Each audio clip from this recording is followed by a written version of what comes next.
വടക്കോട്ടുകാവ് ശ്രീ ധർമ്മശാസ്ത്ര സേവാ സമിതിയുടെ ആഭിമുഖ്യത്തിൽ നടത്തിവരുന്ന ജീവകാരുണ്യ പ്രവർത്തനത്തിന്റെ ഭാഗമായിട്ടുള്ള അന്നപുണ്യം പദ്ധതിയുടെ 645-ാം ഘട്ടം ഇന്ന് ഉച്ചയ്ക്ക് 1 മണിക്ക് സ്നേഹിതീര ഉതിരക്കുഴി മുതിർമല വെച്ച് നടത്തുന്നതാണ്. അന്നം സ്പോൺസർ ചെയ്യുന്നത് തോട്ടേക്കാട് തൃക്കോവിലിൽ അരുൺ നിവാസിൽ ഡയാന അരുണിൻ്റെ ബർത്ത്ഡേ പ്രമാണിച്ച് അരുണാണ്. അരുണിനും കുടുംബത്തിനും സ്നേഹതീരത്തെ അമ്മമാർക്കും സഹോദരിമാർക്കും ഒപ്പം സേവാസമിതിയുടെ നന്ദിയും കടപ്പാടും അറിയിച്ചുകൊള്ളുന്നു. അപ്പം നമുക്ക് ഡയാന അരുണിന് വേണ്ടി നമുക്ക് പ്രത്യേകം പ്രാർത്ഥിക്കുകയും അരുണിനെ നമുക്ക് പാട്ടുപാടി വിഷയം ചെയ്യാം. Happy birthday to you, happy birthday to you, happy birthday to you Diana. May the good God bless you, may the good God bless you dear Diana.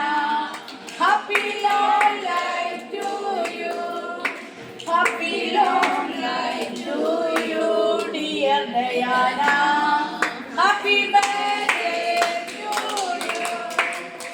കാരുണ്യവാനായ നല്ല ദൈവമേ, ഓരോ കുടുംബത്തിലും ഓരോ കുഞ്ഞിൻ്റെയും ജനനം കുടുംബത്തിന് സന്തോഷവും ശാന്തിയും സമാധാനവും പ്രദാനം ചെയ്യുന്നതാണല്ലോ.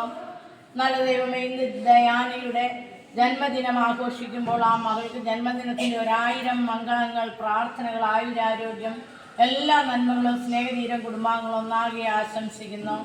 ഇന്ന് ജന്മദിനത്തിൻ്റെ ഈ ദിനത്തിൽ എളിയവരായ സ്നേഹതീരത്തെ അമ്മമാരെ ഓർക്കുകയും അന്നദാനമെന്ന മഹാപുണ്യം നൽകുകയും ചെയ്ത അവരുടെ ആ വലിയ മനസ്സിന് ദൈവം തമ്പുരാൻ ധാരാളം കൃപകൾ, അനുഗ്രഹങ്ങൾ വർഷിക്കണമേ എന്ന് പ്രാർത്ഥിക്കുന്നു. ഡയാനയുടെ ജീവിതത്തിലെ എല്ലാ ബർത്ത്ഡേക്കാളിലും ഈ ബർത്ത്ഡേക്ക് ഒത്തിരിയേറെ പ്രാധാന്യമുണ്ട്. കാരണം ദൈവം തമ്പുരാൻ ഏറ്റവും ഇഷ്ടപ്പെടുക എളിയവരായ മക്കൾക്ക് കൊടുക്കുമ്പോഴാണ്. ബർത്ത്ഡേക്ക് എല്ലാവരും വിളിച്ചു കൂട്ടി വലിയ ആഘോഷമാക്കാമായിരുന്നു. എന്നാൽ ഇവർ തിരഞ്ഞെടുത്ത് എളിയവരായ മക്കൾക്ക് അന്നദാനം എന്ന മഹാപുണ്യം നൽകുന്നതിനാണ്. ദൈവമേ, ഈ മക്കളുടെ മേൽ കരുണ വർഷിക്കണമേ എന്ന് പ്രാർത്ഥിക്കുന്നു. ഇന്ന് അരുണിനെയും ഡയാനെയും കുടുംബാംഗങ്ങളെയും എല്ലാവരെയും ഞങ്ങൾ അങ്ങയുടെ സന്നിധിയിൽ സമർപ്പിക്കുന്നു. ഇന്നോളം ഇവരുടെ ജീവിതത്തിൽ കൊടുത്ത എല്ലാ നന്മകൾക്കും അനുഗ്രഹങ്ങൾക്കും ആയുസ്സിനും ആരോഗ്യത്തിനും ദൈവത്തിന് 1000 നന്ദി പറയുന്നു. ഇനിയും ആരോഗ്യത്താൽ, ബലത്താൽ, ആയുസ്സിനാൽ, എല്ലാ ആപത്തനർത്ഥങ്ങളിൽ നിന്ന് സംരക്ഷണത്താൽ ഇവരെ കാത്തുകൊള്ളണമേ എന്ന് പ്രാർത്ഥിക്കുന്നു. ജീവിതത്തിൽ പ്രയാസങ്ങളും ബുദ്ധിമുട്ടുകളും വേദനകളും രോഗാവസ്ഥകളൊക്കെ വരുമ്പോൾ ദൈവത്തിൽ ആശ്രയിച്ച് മുന്നോട്ട് നീങ്ങുവാനുള്ള വലിയ കൃപാവരം കൊടുത്ത് അനുഗ്രഹിക്കണമേ എന്ന് പ്രാർത്ഥിക്കുന്നു. ചെറുതും വലുതുമായ എല്ലാ പ്രാർത്ഥനാ നിയോഗങ്ങളുടെ മേലും ഇവരുടെ ജീവിതത്തിൽ ദൈവം കരുണ വർഷിക്കണമേ, അനുഗ്രഹം ചൊരിയണമേ എന്ന് പ്രാർത്ഥിക്കുന്നു. കുടുംബത്തിൻ്റെ പ്രാർത്ഥനാ നിയോഗങ്ങളെല്ലാം ഞങ്ങൾ ദൈവതൃപ്തിങ്കൽ സമർപ്പിക്കുന്നു. ഇന്ന് സേവാസമിതിയുടെ അന്നപുണ്യം പദ്ധതിയുടെ 645-ാം ഘട്ടം എത്തി നിൽക്കുമ്പോൾ ദൈവത്തിന് 1000 നന്ദി പറഞ്ഞാലും അധികമാവുകയില്ല. സേവാസമിതിയിലെ രക്ഷാധികാരിയുടെയും അതുപോലെ സഹപ്രവർത്തകരുടെയും ഒത്തൊരുമിച്ചുള്ള പ്രവർത്തനം കൊണ്ടും സ്നേഹം കൊണ്ടും പങ്കുവെപ്പ് കൊണ്ടുമാണ് സേവാസമിതിക്ക് ഈ 645-ാം ഘട്ടത്തിൽ എത്തി നിൽക്കാൻ സാധിക്കുക.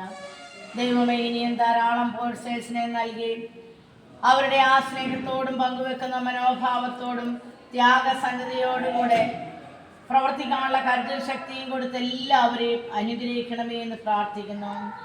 സേവാസമിതിക്ക് ധാരാളം സ്പോൺസേഴ്സിനെ നൽകണമേ. എല്ലാ സ്പോൺസേഴ്സിനെയും കുടുംബത്തിൽ കുഞ്ഞുങ്ങൾക്ക് പഠിക്കാനുള്ള ബുദ്ധിശക്തി കൊടുത്ത് കുടുംബത്തിൽ ആവശ്യമായ എല്ലാ കൃപാവരങ്ങളാൽ അവരെ നിറയ്ക്കണമേ എന്ന് പ്രാർത്ഥിക്കുന്നു.